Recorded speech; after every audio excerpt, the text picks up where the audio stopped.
Heading into this fight, it's been said that you wanted to retire Bute after this fight. Do you stand by those comments? But like I said to the okay, when I had my interview with Arthur Boss, I didn't say I'm going to retire Lucian Bute. I said I might. There's a difference between I might and I'm going to retire.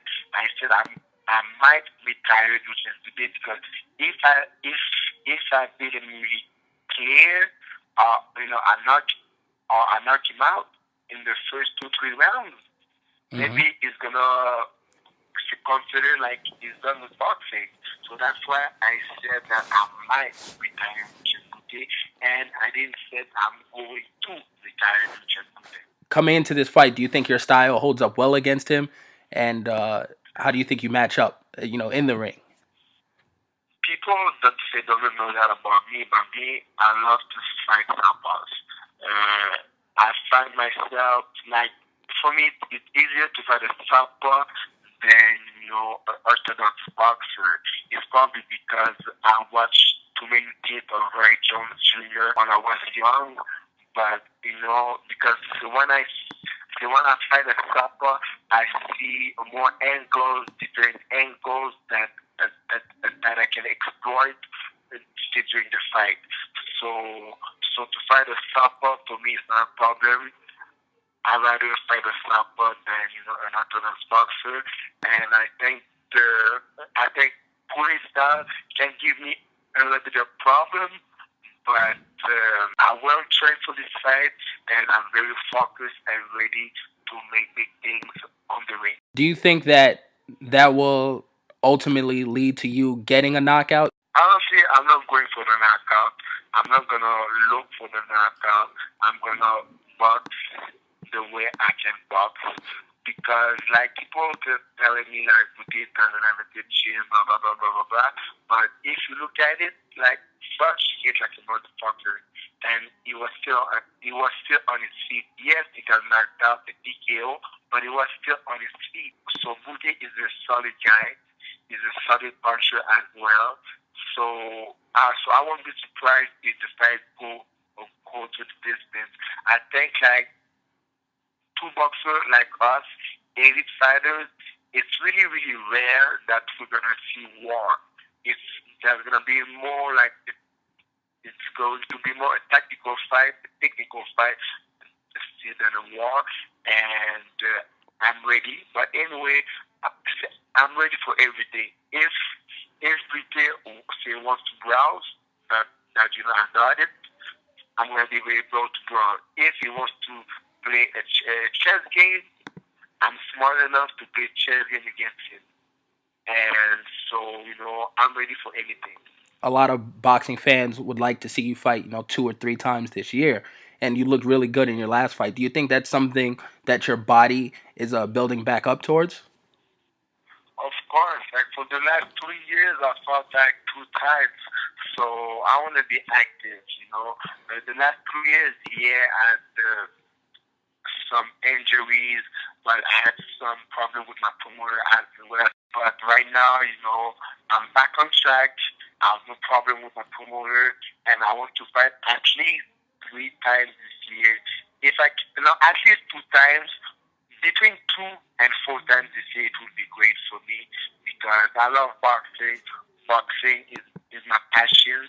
I'm a crowd pleaser, and I want to please my fans. For you going forward, not to overlook this current opponent or anything, but there's a lot of names out there that people would like to see you fight. Tavares Cloud or Marat, or even maybe a Chad Dawson, something like that. Do you look at those fighters as good fights for you moving forward, or are you open to fighting anyone? Let's say that.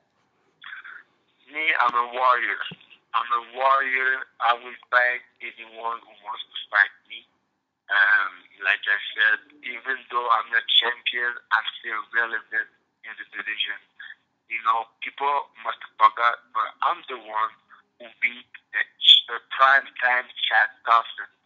See, I didn't beat Chad Dawson, who came out from 2 losses and a knockout. I beat Chad Dawson, prime time Chad Dawson, when he beat Target twice and Glenn Johnson twice. So he was at his prime. So people must have forgot about it, but me, I didn't forget about it. And I know I'm still relevant. I gave up 2 close fights, and even though I'm not champion, I'm making more money than those champions, even not I'm not champion. So me, I'm not worried about myself. I know I'm still a cash cow in this division. I know I still got my skills.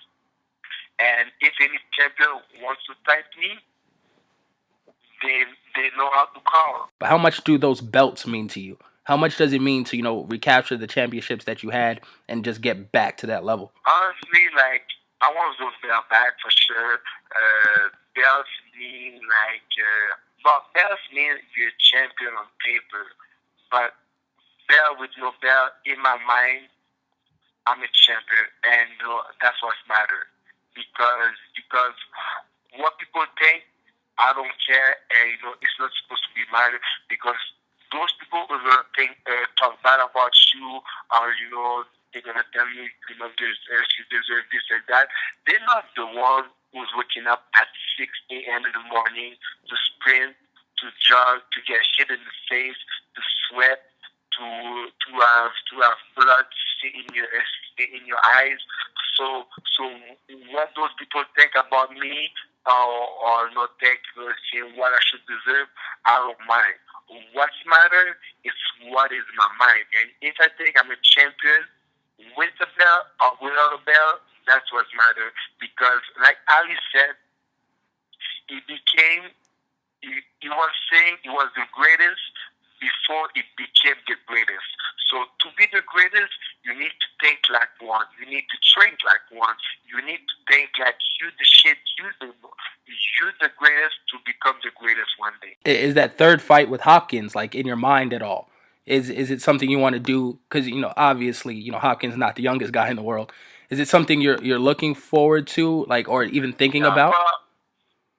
Of course that I would love to face Hopkins again, but the thing is, like, it's like the first fight.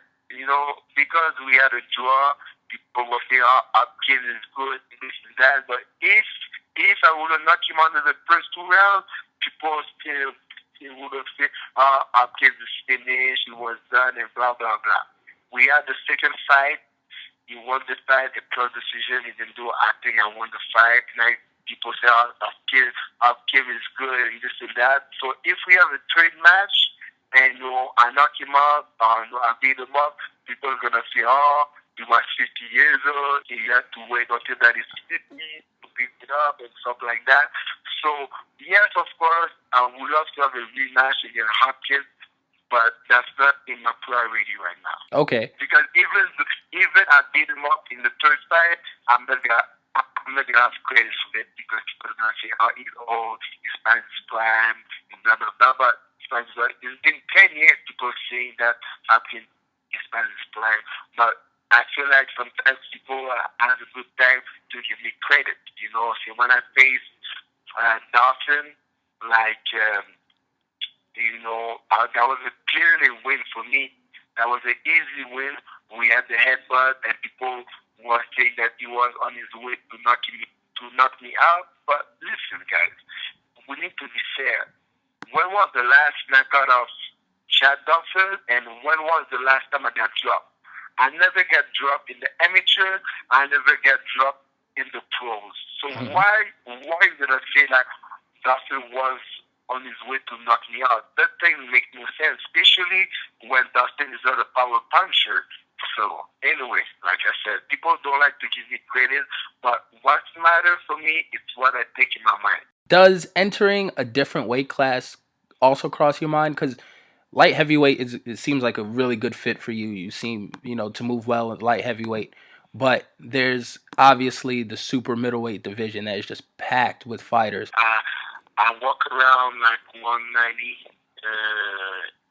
every day with 7% of body fat, so it would be impossible to go down to 168. It would be inhuman for me to do that.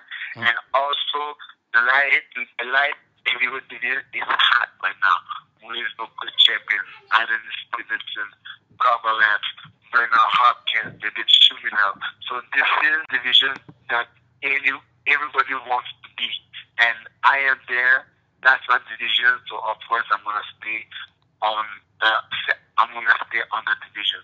Then also I wanna tell to the fans that I just redo my website. So this is a new website. So if you want to go to check it out, you can go check it out on JeanPascalBoxing.com. Jean Jean Pascal Pascal boxing.com. Also my Twitter is Jean Pascal Chain. Thanks, Jean. Thank you very much. Thank you.